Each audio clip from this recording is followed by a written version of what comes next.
Simpenan yang kamu maksud itu sebagai istri siri atau sebagai selingkuhan? Kamu jawab. Kalau saya inginnya siri. Saya mau nanya nih Gus. Kamu siapa namanya? Oh, Nadine. Nadine. Ya, seandainya kita mau melaksanakan umroh, terus uang kita tuh dari hasil kerja di sini gitu, kira-kira itu gimana? Dosa atau enggak? Ya. Terima kasih. Kamu lihat nggak di Bose itu selain jualan alkohol, ada nggak jualan yang halal?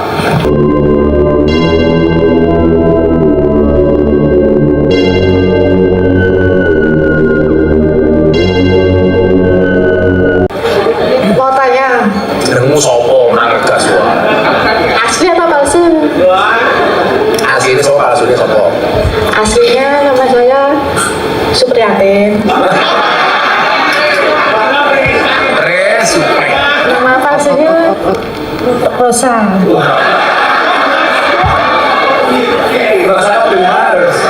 Gini kan pekerjaan saya kan banyak godaannya tuh. Pekerjaan kamu banyak godaan. Pertanyaan saya, banyak godaannya apa kamu yang menggoda? Ayo. Tergoda. Banyak kamu yang ingin jadi simpenan saya. Wale goblok. Masih menang kamu apa kamu jadi simpenan? Jadi simpenan. Aku mau. Terus pertanyaan kamu apa terus? Kalau gitu hukumnya gimana ya? Hukumnya apa? Halal atau Ya kamu tanyakan hukumnya apa? jadi simpenannya? Hukum jadi simpenannya. Saya tahu. Ya, kalau misalnya halal, halalin dong.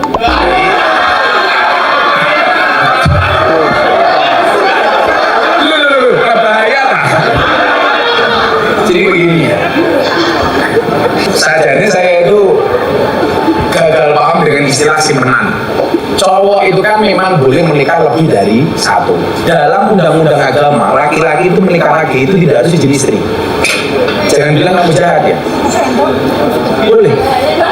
Yang nggak boleh itu kalau nikah resmi. Kalau nikah resmi itu mau nggak mau harus mendapatkan persetujuan istri melalui pengadilan. Istri menyetujui saya berikan izin kepada suami saya untuk menikah lagi, kemudian dilegalisir sama pengadilan. Itu baru suami boleh menikah lagi resmi. Tapi kalau menikah siri, menikah agama, itu tidak harus mendapatkan persetujuan istri. Masuk. Masuk tuh mau oleh, saya kan masuk. Itu benar. Jadi suami itu kalau nikah siri itu tidak harus mendapatkan persetujuan istri. Yang mensyaratkan persetujuan istri itu bila ingin menikah lagi secara resmi. Nah, pertanyaan begini. Simpenan yang kamu maksud itu sebagai istri siri atau sebagai selingkuhan? Kamu jawab. Kalau saya inginnya siri. Kamu inginnya siri, kamu nggak ingin.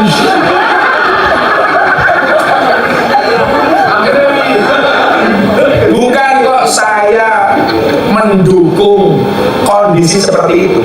Tapi kalau jawaban yang paling fair, laki-laki menikah sama kamu sir selama istrinya belum lebih dari 4, ini boleh-boleh saja. Dosa itu kalau kumpul justru tanpa nikah. Kalau kumpul tanpa nikah itu namanya apa?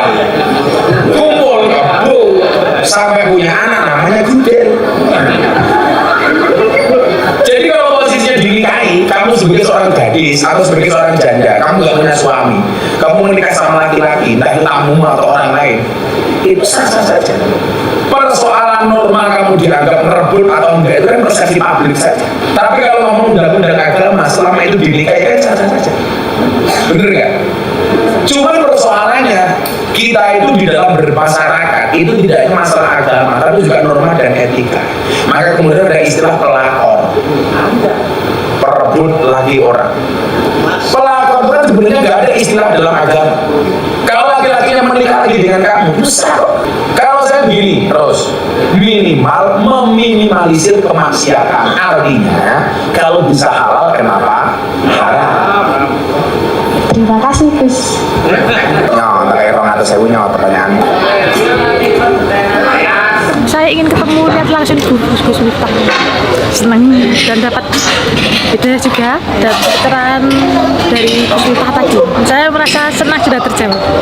Sejawab gantian, jawab mana lagi? Itu. Assalamualaikum warahmatullahi wabarakatuh. Salamnya fasih banget nih. Perkenalkan, nama saya Kadal. Kadal di sini, tapi nama aslinya Daud. Lebih ada nih. Saya mau bertanya, Gus, seberapa besar dosa seorang perempuan menuduh laki-lakinya berselingkuh padahal tidak? Terima kasih, Gus. Itu saja. Harusnya ada tambahannya NB, pengalaman pribadi. Jadi gini, kalau laki-laki nuduh istrinya berbuat zina, itu namanya li'an, dan harus bisa dibuktikan dengan 2 saksi. Jadi nuduh berbuat selingkuh yang dimaksud dengan hubungan badan, itu dalam agama harus ada orang yang benar-benar melihat bahwa laki-lakinya ini memasukkan kelaminnya kepada perempuan.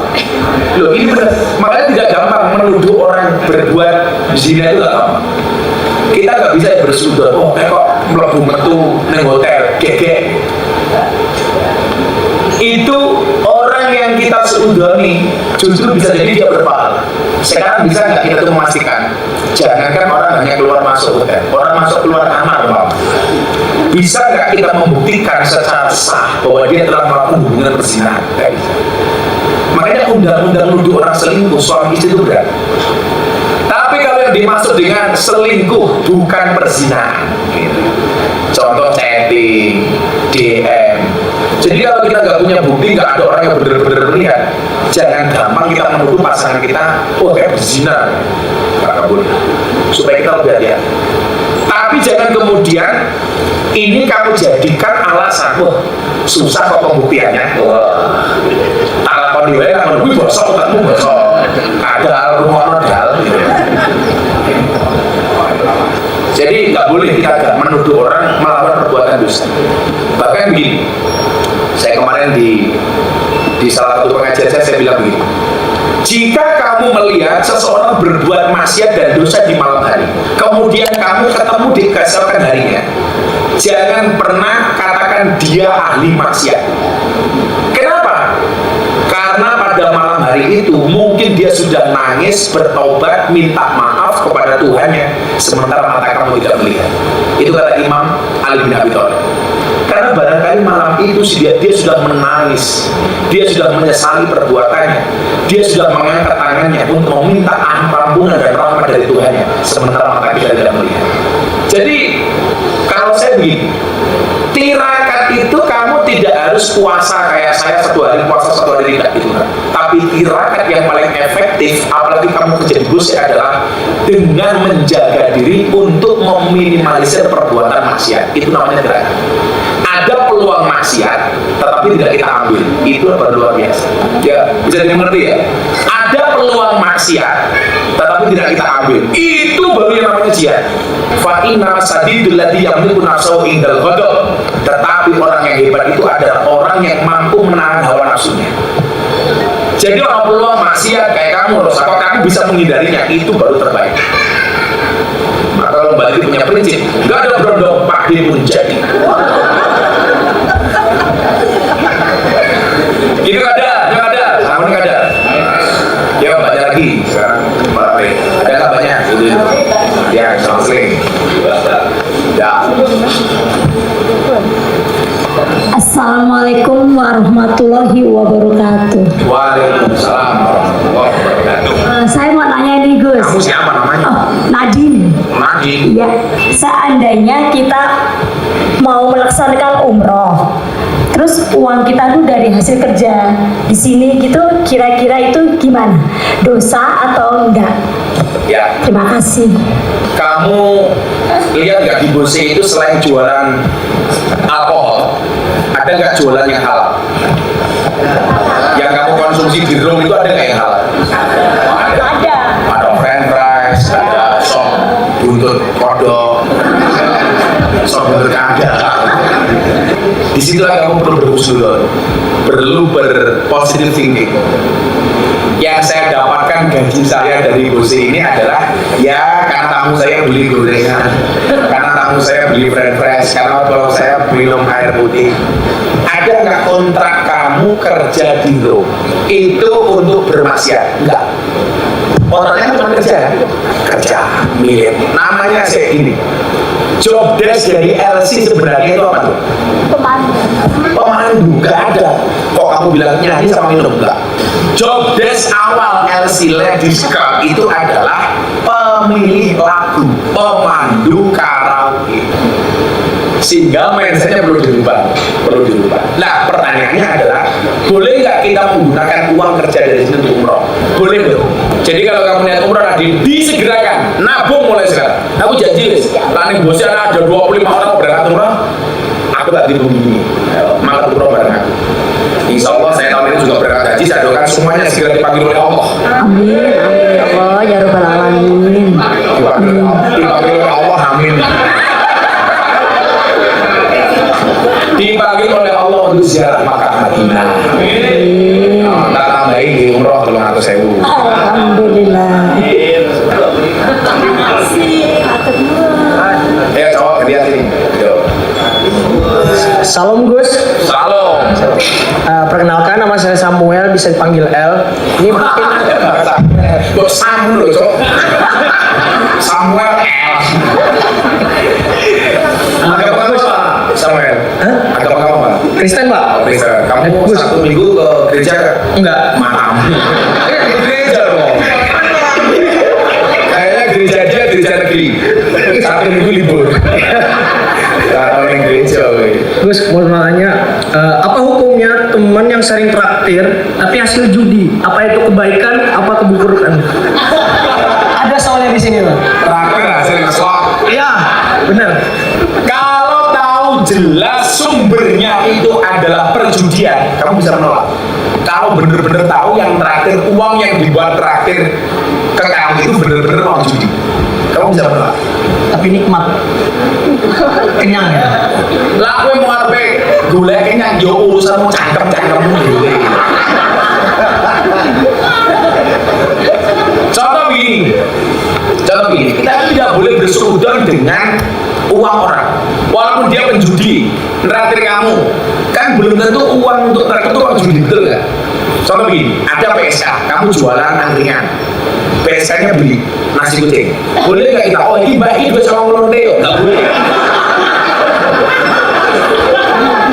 Beneran itu nggak boleh. Artinya siapapun yang beli itu boleh untuk kita layani, tanpa harus tahu uang itu sumbernya dari mana. Tapi kalau kamu ditraktir, ya cok kita traktir Samuel, tapi ini uang hasil judi, sebisa mungkin kamu tolak. Karena dia ngaku kok gitu, ya kan? Kecuali mama nih, kayak Pak Eko. Pak Eko itu sani ya, no klub, ono karaoke, dia punya toko emas macam-macam. Traktir aku, saya berhusnuzon. Pak Eko ini traktir aku hasil dari penjualan emas. Tapi kalau hasilnya cuma dari satu sumber dan kamu tahu itu, apalagi dia mengakui, sebisa mungkin kamu tolak. Nah, kayak dulu tuh ngasih tak ajar. Makasih banyak. Ya Samuel. Jadi ada kiai ngasih domba yang tersesat.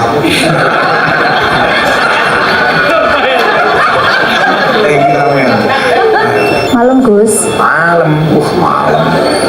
Namanya siapa? Ratmi. Ratmi. Mau tanya Gus, saya punya adik cowok, Mau kalau di dewi aja. punya pacar. Oh punya pacar. Terus pacarnya minta segera dinikahi. Tapi kalau sudah menikah, dia tidak mau sama calon mertuanya, tidak mau satu rumah. Ya bagus lah. Padahal ibunya itu seorang janda, Gus. Apakah wanita ini pantas diperjuangkan atau tidak, Gus? Adikmu punya pacar. Adikmu cewek cowok? Cowok. Cowok punya pacar cewek. Ya. Mau nikah. Setelah nikah, dia tidak mau tinggal sama orang tua masnya. Iya, calon mertua.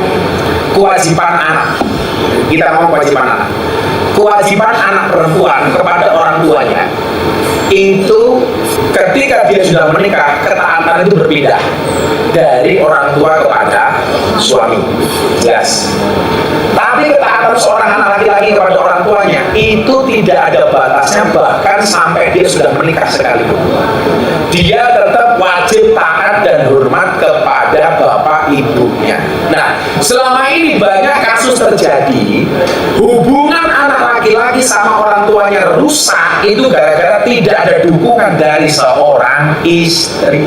Justru istri yang menjadi setan bagi suaminya untuk berbuat baik dengan bapak ibunya. Wahai kamu para istri, kamu harus paham. Ingat, suamimu itu besar karena air susu ibunya, bukan karena susumu. Kenapa kok anak itu wajib taat kepada orang tuanya? Laki-laki. Walaupun kamu udah punya istri, kamu nggak boleh hubunganmu dengan bapak ibumu diatur sama istrimu. Kamu harus merdeka di wilayah itu. Mosok anak pengen menafkahi orang tuanya kok di kudu nembung karo bojone, itu salah. Tapi kalau seorang istri mau ngasih orang tuanya, itu harus izin suaminya, itu baru betul. Tapi kalau laki-laki ngasih bapak ibunya, karena ketaatannya sepanjang zaman, itu tidak harus izin kepada istrinya. Mau kita ada etika, lebih baik kalau kita melibatkan mereka. Ini kan asik, karena menikah itu loh, itu tidak hanya di antara 1 dan 2 orang, tapi 2 keluarga besar. Maka kalau bisa, kalau kemudian tidak bisa menerima ibumu, ya nggak usah diperjuangkan, ngapain? Orang dari bojo ngatur-ngatur kok. Orang jadi bojo nih. Paham nggak? Kalau memang seperti itu, ya cari yang lain saja. Itu Mbak Artemi, sama ini, air kena kenakalannya masih. Gimana rasanya dari perjanjian sekarang? Adem ayem, lebih dapat pengalaman itu banyak. Ini ikut pengajian ini atas kesadaran sendiri apa disuruh? Kesadaran saya sendiri dong. Masa pengajian disuruh-suruh, biar adik saya biar sadar, biar enggak wanita kan bukan cuma dia saja, bukan pacaran kok sudah ngatur-ngatur kan, dari keluarga kan juga ini toh mas. Ya harapan saya sering-sering kesini aja, jangan sampai 1 bulan pun nggak ada, minim 2 kali atau 1 bulan sekali lah. Lagi. Seneng atau iya, mohon maaf. Assalamualaikum warahmatullahi wabarakatuh. Waalaikumsalam. Perkenalkan nama saya Ano. Ano. Ano Ano apa? Ano ne wong. Ini saya mau bertanya, Gus. Ada teman di sini posisimu sebagai apa, No? saya supervisor LC. Oh, supervisor. Ya, nanti tak kirimin foto ya, Japri. Ya. Oke. Siap kirim pokoknya. Saya punya teman, dia ini kalau sholatnya ini memang rajin, Gus. Sholatnya rajin. Sebut saja namanya Hirman. Sebut saja namanya Yanti ya. Sebentar saya ketawa dulu, soalnya ini lucu, Gus. Jadi suatu ketika saya main ke kosnya, ya kan, main biasa gitu kan. Dia lagi sholat gitu. Tapi kamu jelas gak nafsu kan? Enggak. Kan. Pokoknya orangnya ada di table saya, pokoknya. Nah, dia ini sholat. Tapi kalau pulang kerja kan memang kewajibannya sholat subuh gitu. Nah, lucu. Jadi dia kalau mandi besar itu, kalau sholat subuh itu nggak pernah digebyur, rambutnya nggak pernah, katanya oh nggak apa-apa, kata hadis boleh. Tapi kan namanya pelajaran orang kan berbeda-beda bimbingannya dari kecil tentang agamanya ya, Gus. Mandi besar karena apa? Mandi besar karena dia habis mabuk, terus dia mau sholat gitu loh. Kan memang kadang-kalanya pernah Gus Miftah ngomong kalau niat kamu pengen sholat nggak apa-apa, nggak mandi besar, yang penting niatnya begitu kan, yang penting sholat dhisik begitu kan. Nah ini tapi yang lucunya adalah dia itu kadang kalau bangun itu jam 4 gitu kan, ngebu kan kalau tidur. Jam Itu 4 sholatnya jam 4 sore. Jadi dia bangun habis subuhan itu bangunnya jam 4 sore. Dia kalau tidur itu sholatnya itu dari zuhur sampai asar itu dijamak dari subuh.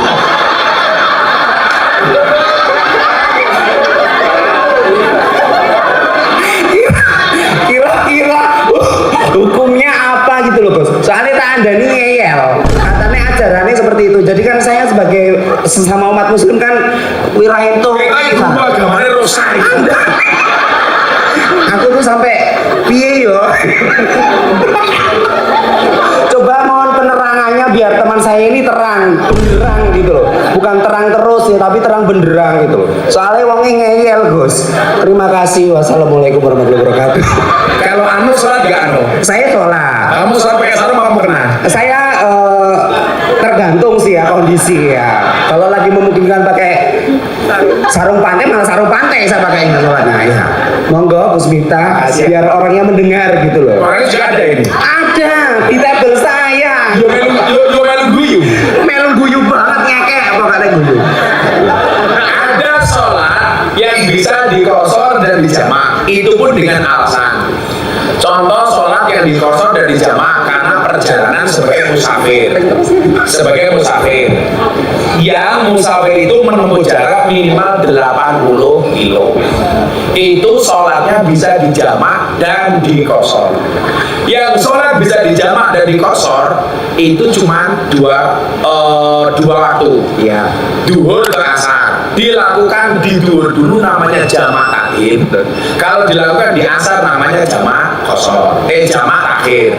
Nah kalau sholatnya dipendek duhur 2 asar 2 itu namanya jamak kosor. Jadi dikurangi rakaatnya. Duhurnya 2, sholat duhur dulu, baru asar 2, itu namanya jamak takhir. Begitu masuk sholat asar dulu boleh, duhur dulu boleh 2 rakaat, atau duhur dulu boleh, asar dulu boleh, itu namanya jamak takhir. Kalau maghrib sama isya, maghribnya 3 tidak dikurangi, tetap 3. Ngisanya dilakukan di waktu maghrib namanya jamak takhir. Ngisanya 4 menjadi 2. Kalau dilakukan di isya namanya jamak takhir. Isya dulu 2 rakaat, baru maghrib 3 rakaat, atau 3 rakaat maghrib dulu, baru isya 2 rakaat. Itu boleh. Pertanyaannya, boleh nggak kalau ditangkap mau subuh? Kadang-kadang sampai isya, Gus. Gus sampai isya. Terawih jadi. Sholat belandangnya aduh Nggak tahu saya ajaran dia, nggak tahu ajarannya apa. Coba Mbak Yanti dijelaskan. Gak boleh. Kalau sudah terlalu lama gitu mendingan dikodok esokan harinya. Subuh kalau subuh dikodok gitu. Jadi kalau bisa ya sholatnya sudah bagus. Sholatnya sudah bagus. Cuman waktunya yang diperbarui. Begitu kamu pulang dari jam makan setengah 5 sudah subuh. Lah menunggu subuh dulu.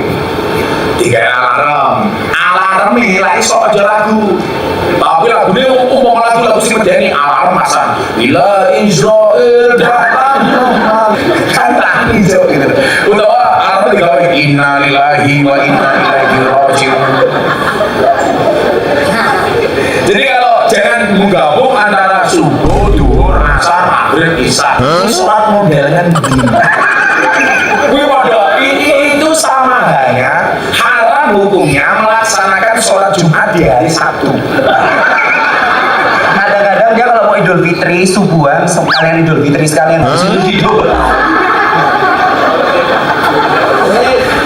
Pakai caranya, karena sholat itu ala waktiha. Sholat itu sesuai dengan waktunya. Persoalan kamu mabuk mau sholat langsung atau mau mandi itu boleh-boleh saja. Karena memang pada dasarnya mandi besar itu ada syaratnya. 1, orang mandi besar karena hubungan suami istri, ya kan? Hubungan suami istri, baik dengan suami istri maupun suami lain. Rosa, yes. Atau mandi besar karena mimpi basah. Mimpi basah kalau kamu keluar mani itu wajib mandi besar. Kok ditoke dewe itu sama itu mandi besar. Mau toke dewe. Atau kamu mimpi besar bangun belum pas tambahin dewe sama mandi besar. Kemudian selesainya haid mandi besar.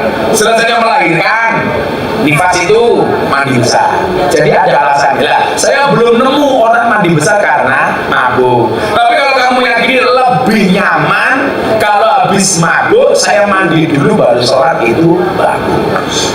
Karena pertanyaan lucu kalau kata saya itu lucu ya.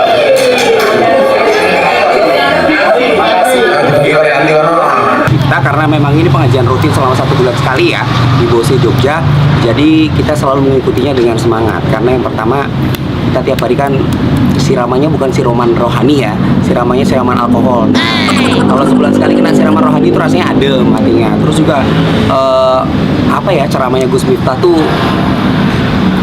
enak didengar sama orang-orang kayak kami, itu selalu ngerangkul, bukan agak banget tapi masih bisa buat bercanda gitu. Jadi kita dengarnya enak.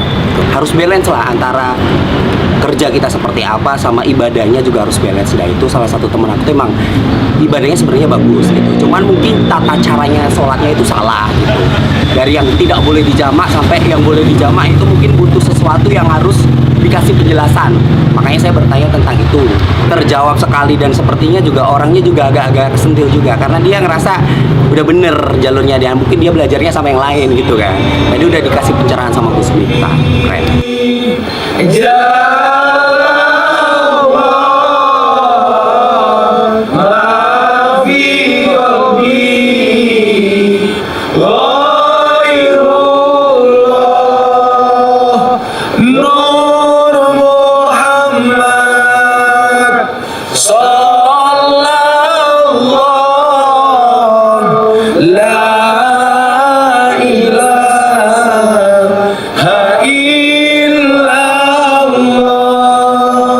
Bismillahirrahmanirrahim.